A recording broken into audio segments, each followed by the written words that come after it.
everybody. I'm Meghan McGrogan, the Executive Director of the Greater Utica Chamber of Commerce. And if you're just joining us for the first time, you are now watching our Leveling Up Social Distancing series. So we've started this about a month and a half ago now, and we do these videos to really bring you in touch with our members and with the businesses in our local community. It's a great way for you to get to know some of these businesses as maybe you're home or things are looking a little bit different for you. It's a great time to check in with these businesses and get to know what they do in the community and also understand what they're doing right now to be creative and adapt to the times that we're facing. So today I'm really excited to have Ross with me. Ross Berntson is from Indium Corporation. And Ross, I'm really excited for you to come on because I think you guys have been really thought leaders in the manufacturing industry right now as we deal with this pandemic. So please introduce yourself and Indium, and then we'll get into talking about what you guys are currently doing.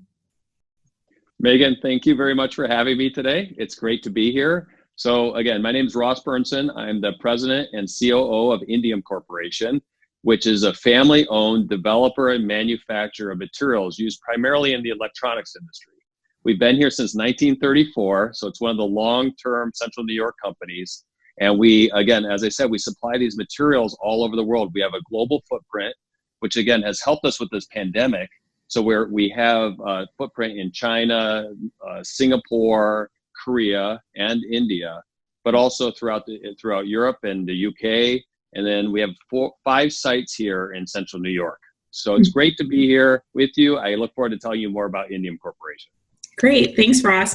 And I know, we were talking a while ago, and I know Rick Short, who is somebody who I speak with a lot from Indium, we've done a couple panels with the Chamber where we've talked about the manufacturers in our area and how we really, I think a lot of people don't realize all of the manufacturers we have and how important of an industry it is to the Central New York area. So I really applaud you guys for doing something now to really help all those manufacturers, which is this manufacturing pledge that you have initiated. So tell us a little bit about that and also about the partners that you've really worked with to get this off the ground. Great, happy to. So as I mentioned, Indium Corporation supplies materials all over the world. We actually export a significant amount of materials to the semiconductor industry, the PCB assembly industry. We're very proud to be a supplier of ventilator manufacturers around the world, medical diagnostic equipment.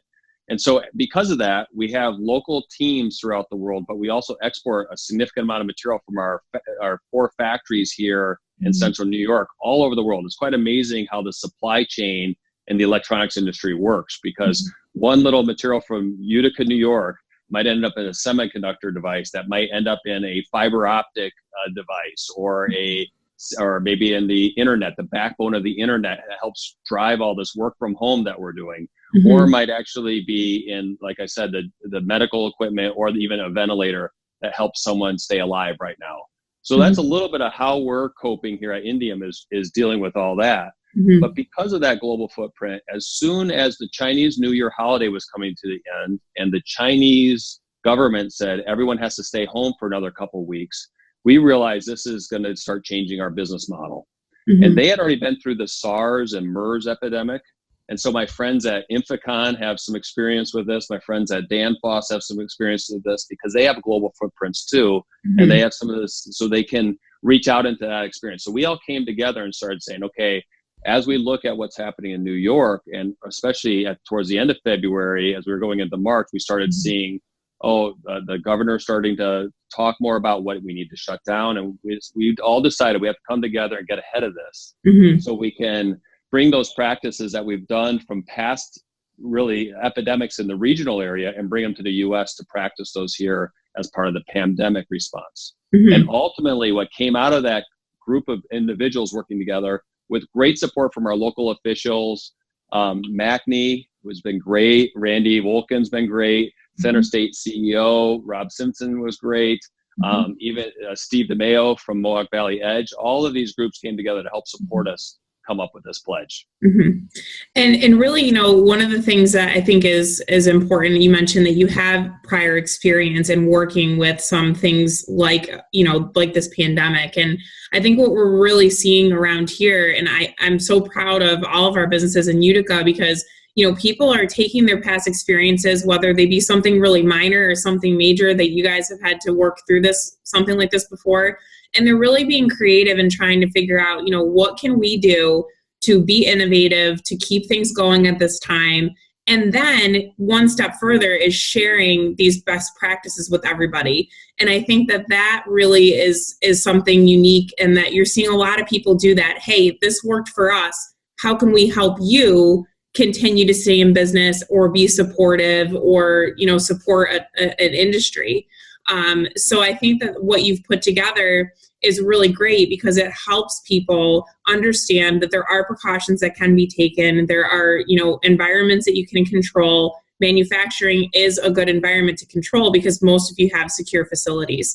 So tell us some examples of how this manufacturing pledge is really going to, trickle down to, keeping your employees safe, being safe and responsible partners in our community, and really helping other companies do the same. And we talked big or small, right? You don't have to be a manufacturer to take the pledge. Exactly. Yeah, we really believe that manufacturers, which is my world, have a responsibility and a privilege to get to keep manufacturing, but also to be a part of these critical supply chains for these essential businesses, but always have to do it safely.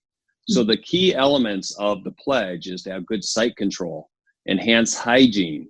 So site control means like, don't let everyone in. Have everyone come through one door, take temperatures. We actually do wristbands, for example. Once you come in, you get a wristband that says you've been checked out, you've done the health screen. So that's just one example. Everyone who can work from home should work from home. That's another part of site control. So site control is a big one. Enhanced hygiene. We clean all of our surfaces more. We have plenty of materials for cleaning. All those types of things we bring throughout the facilities. And again, every company can do this. Every organization can do that. Then the third thing really was to make sure that we have structured social distancing. Simple examples are take most of the chairs out of the cafeteria, but also things like staggering shifts. We've had some great people volunteer to move to different shifts so we could thin out how many people are on the site at any one time. We've redesigned layouts so people are further apart. So again, we can create a structured social distancing throughout the factories. And then the other big one is to actually have an emergency response. If someone is sick, what do you do? How do you help that person get the health care they need? How do you help them get home safely? And then what do you do as a reaction? How do you respond to that? And throughout all of this is just communicate. It is so scary when you're dealing with this. You have anxiety. All of us have enhanced anxiety. I'm nervous about the business. I'm nervous about the people. I'm nervous about my customers. But when you look at all of that and you say, okay, I have anxiety, it's even worse for someone who's sitting there trying to figure out, how do I fit into this whole thing? So we made a part of the pledge is actually enhanced communication. So when we do all those things, I think, and that's true, I think a lot of those practices can be done by almost anyone. When we do those well, we reduce our own anxiety because we feel like we have done what we can to control this and reduce the probability of transmission to as close to zero as possible. But we've also been able to do it in such a way that people feel comfortable. Again, our team, our the great team that we have coming to Indium every day, they want to come to work and they feel a responsibility to come to work, but because it is a privilege to get to leave your home and come to work right now, especially in this environment. But they also know that they have to feel comfortable coming to work because they make a choice every day to be there. And we're thankful for that. We want them to come, and it really works out well. And so this pledge, as I see it, the other key element is the cohorts or the groups of people coming through so they can share best practices. We just recently had our cohort meeting. We have a cohort meeting every Monday that I meet with about 12 other manufacturers in the area. So companies like Infocon, Danfoss, ECR, Dupli, Matt Brewing Company. These companies all come together. There's a few more there, and we share how to do different things. How do we deal with the cafeteria?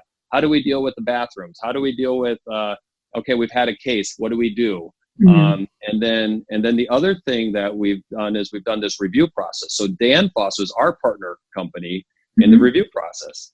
So they reviewed us and we got to review them. And during that process, we make sure we have robust systems. We've documented them. We can articulate them. And again, this is very scalable. So that's why we like it, is that enables us to now bring this to small manufacturers with 10, 15 people could partner, and they might partner with another company that's 10 or 15 people to share what are their best practices. How can they help each other navigate this in a context that's best for them? So that's the pledge and the review process, and we're really excited about it. And that review process and that accountability, I think, number one, the accountability is important, but number two, it's really a great way for manufacturers to work together locally. I know you guys, a lot of you work together very frequently anyway, but it's just another way to help each other out. And I think, a second set of eyes is always important. And I know, just being a resident of the area, that I really appreciate everything you're saying. I appreciate hearing that, the people that are coming to work at your company and all these other companies that have taken this pledge are, being supported. And that really makes me feel great about, being just a member of the community. I think a lot of people have this misconception that, okay, I'm essential, so I'm just going to go to work and I have to be around people anyway. So I ought to be the one, to go into the grocery store. Who cares if I have a mask, because, I've been exposed to all these people at work. But that's not the case. People, business owners, and especially you guys in manufacturing, are really taking a lot of precautions to make sure that everybody is safe. And I know you mentioned even, Gilroy, Kern, and Gilroy. They're not a manufacturer, right, but they've taken the pledge. So other people can do this as well, and really look at how can they adapt this to their business, even if they're not a manufacturer, right? Yeah, if I could just share one neat idea is our one of our partner companies, Dupli, Kemper Matt over there, had an idea to take the pledge and have all of his staff sign the pledge. I love that. He converted it into a personal pledge. We've now adopted that too. So when people leave work, because we're not only protecting each other at work, we have to protect each other by what we do outside of work. And in doing that, we help protect the community. And hopefully we can be leaders in how to behave in the community too, right? As an organization. So yeah, we have our masks that we give out, and these are available, and these are good for in a manufacturing environment. But we also ask people when they arrive and they have their incoming screening to wear a mask, because that's a moment in time where they are going to be within 6 feet of someone. So these are the practices that we've come up with. Are really, a lot of these ideas, like the personal pledge and the wristbands, have come from other companies. We didn't come up with that. So that's just the power of a consortium and a group coming together. Yeah, I think it's great. And again, I applaud you guys. And, I know we're going to share, so this video will be posted like our normal shows are, but we're also going to share this in an email with some more information.